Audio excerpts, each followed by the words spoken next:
EV9 TV తెలుగుకి స్వాగతం। ఈ రోజు ముఖ్యాంశాలు। కాంగ్రెస్ సీనియర్ నేత మాజీ మంత్రి డి శ్రీనివాస్ కన్నుమూశారు। కొంతకాలంగా అనారోగ్యంతో బాధపడుతున్న ఆయన తెల్లవారుజామున 3 గంటలకు హైదరాబాద్లో మృతి చెందారు। డిఎస్ గుండెపోటుతో మరణించినట్లు కుటుంబ సభ్యులు తెలిపారు। ఉమ్మడి రాష్ట్రంలో మంత్రిగా పీసీసీ అధ్యక్షుడిగా డి శ్రీనివాస్ పనిచేశారు।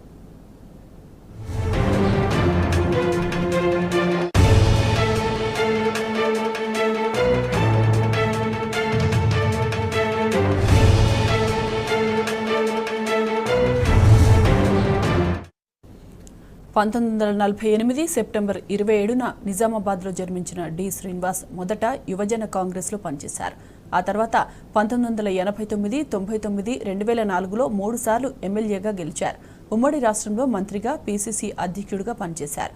2004లో కాంగ్రెస్ అధికారంలోకి రావడంలో కీలక పాత్ర పోషించారు।